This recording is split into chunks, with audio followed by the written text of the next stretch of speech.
अस्सलाम वालेकुम friends and welcome to Karim travel advisors. उम्मीद है सब ठीक होंगे। आज मैं आपको बताऊंगा कि आपकी किस तरह की प्रोफाइल हो तो आपको पाकिस्तान से वीज़ा अप्लाई करना चाहिए वरना नहीं करना चाहिए। वीडियो गौर से देखिएगा ताकि आपको समझ आ जाए आप किस कैटेगरी में फॉल करते हैं और आपकी प्रोफाइल कैसी है।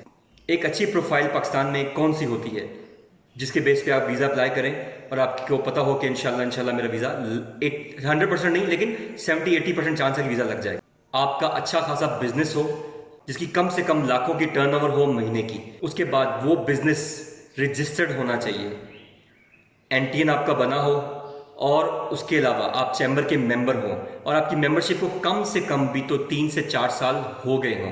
आपका एनटीएन बने हुए 3-4 साल हो गए हों, आपका बिजनेस चलते हुए 3-4 साल हो गए हों और आप टैक्स पेयर भी हों, अच्छा टैक्स पे कर रहे हैं। फिर सबसे इंपॉर्टेंट चीज़ आपकी ट्रैवल हिस्ट्री अच्छी हो, आप कम से कम 10 से 12 मुल्क घूम चुके हों, आपकी एज 35 प्लस हो और आपकी शादी को कम से कम 5 से 7 साल हो गए हों और आपके कम से कम 2 बच्चे हों और आपके बैंक बैलेंस में हमेशा 25 से 30 लाख पड़ा हो।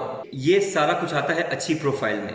अब आप ये देख लें कि अगर आप ये सारे पॉइंट्स जो मैंने गिनवाए हैं आप इसमें कहाँ उतरते हैं। हर बंदा अपने आप को खुद अच्छी तरह जानता है और ये भी गारंटी नहीं है कि इस प्रोफाइल में फॉल करने के बाद भी आपके कोई अमेरिका कनाडा के वीजे लग जाएंगे। वीजा रिजेक्ट भी हो सकता है। उसकी वजह एक और भी है, आपकी बेशक सारी प्रोफाइल बहुत अच्छी है लेकिन मुल्क के हालात अच्छे नहीं है। आपके सामने ही है, मैं तो खैर इस टाइम पाकिस्तान में नहीं हूँ, मैं युगांडा में हूँ, लेकिन पाकिस्तान में इस टाइम आपको पता है पॉलिटिकल हालात कैसे हैं, फिर इकोनॉमिकल हालात कैसे हैं। तो अगर आपको ये सारी चीज़ें पता हैं और आप चाहते हैं हम मुल्क से बाहर भाग जाए, हर बंदा मुल्क से बाहर जाना चाहता है, चाहे वो शादीशुदा है, कुंवारा है, 18 साल का है, 80 साल का है, वो भी जाना चाहता है मुल्क के हालात की वजह से। तो क्या जो पाकिस्तान में एम्बेसीज हैं उनको नहीं पता कि मुल्क के हालात कैसे हैं और वो नहीं जानते कि हर बंदा यहाँ से जाना चाहता है, जिसका एक बार वीज़ा लग गया वो वापस आने का नाम नहीं लेगा। तो प्रोफाइल अच्छी होने के बावजूद भी आपके वीज़ा लगने के अब जो चांसेस हैं, पहले की बातें छोड़ दें, अब जो चांसेस हैं वो कम हो गए हैं। तो अब आप ये खुद सोच लें कि जिसकी प्रोफाइल बहुत अच्छी है, इस कैटेगरी में फॉल करता है, ट्रैवल हिस्ट्री है, टैक्स पेयर है, चैम्बर का मेंबर है 3-4 साल से, सब कुछ ठीक है, पासपोर्ट भी हरा भरा है, उसके बावजूद अब उसके चांस जो है पाकिस्तान से वीज़ा लगने के कम हो जाएंगे। इसमें आपका कसूर नहीं होगा, डेफिनेटली आपकी प्रोफाइल का कसूर है, ये कसूर है हमारे इस टाइम मुल्क के हालात का। तो इसीलिए मैं इस टाइम जो भी भाई मेरी वीडियो देख रहे हैं उनको ये रिकमेंड करूंगा कि पाकिस्तान से वीज़ा आप मजीद कोई अप्लाई ना करें। और जिनकी प्रोफाइल अच्छी नहीं है, जो बेचारे बिल्कुल अभी तक कुंवारे हैं, 18 साल के हैं, ना कोई बिजनेस ना कारोबार, दूर दूर तक किसी चीज़ का बैंक स्टेटमेंट का नाम निशान नहीं, तो उनको तो मेरे भाई बिल्कुल भी कोई भी वीज़ा अप्लाई नहीं करना चाहिए पाकिस्तान से, सिवाय दुबई के, जहाँ का वीज़ा लग जाए। दुबई के वीज़े भी आजकल रिजेक्ट हो रहे हैं, खैर ये भी आपको बता दूं आपको कि दुबई के वीज़ा भी पाकिस्तानी पासपोर्ट रिजेक्ट हो रहे हैं। तो बाकी तो बातें छोड़ ही दें आप, मलेशिया के वीज़ा रिजेक्ट हो रहे हैं, तो बहुत सारे वीज़ाज जो हैं वो रिजेक्ट हो रहे हैं पाकिस्तानी पासपोर्ट। तो इस हालात में हमें क्या करना चाहिए?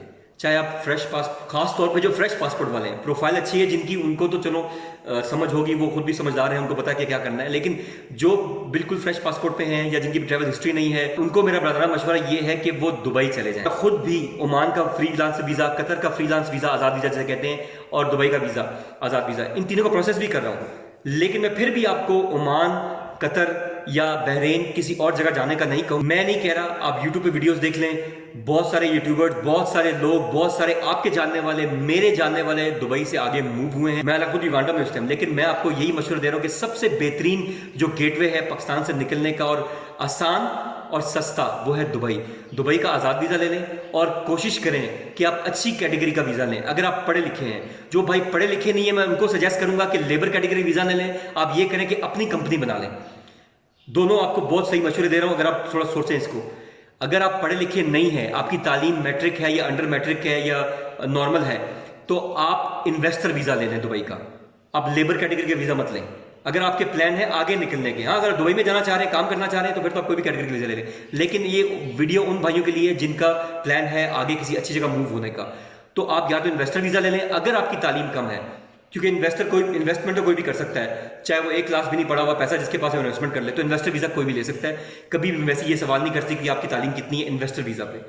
लेकिन अगर आप तालीम याफ्ता है, अच्छी बड़ी तालीम है, आपके पास डिग्री है, तो फिर आप अच्छी कैटेगरी का वीजा ले लें, बेशक इन्वेस्टर वीजा ना भी लें, मैनेजर लेवल का व्हाइट कॉलर जॉब से कहते हैं उसका वीजा लें, हमारे थ्रू लें, किसी और से लें। बहुत सारे लोग ये काम कर रहे हैं, कोई मैं अकेला नहीं हूं, बहुत सारे लोग ये काम कर रहे हैं, लेकिन उनसे लें जो आपको बाद में तंग ना करें एनओसी देते हुए। तो आप बहुत सोच समझ के उनसे वीजा लें जिसपे आप ट्रस्ट करते हैं, क्योंकि ये पैसों का मामला है और फिर लॉन्ग टर्म मामला है।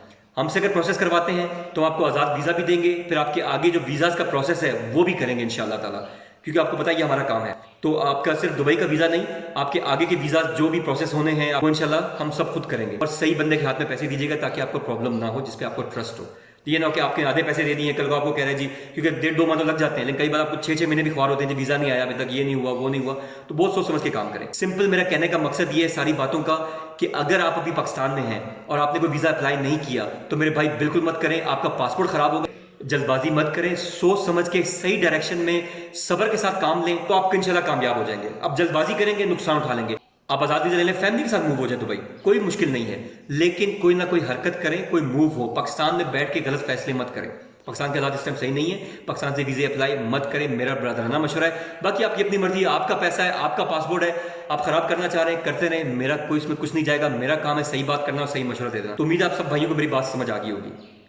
गेटवे आपको दिखा दिया है, रास्ता भी आपको बता दिया है, बाकी आपकी अपनी मर्जी। दैट्स इट, मिलते हैं नेक्स्ट वीडियो में, तब तक दुआ की दरखास्त। करीम ट्रैवल एडवाइजर का आपको सलाम, अल्लाह हाफिज़।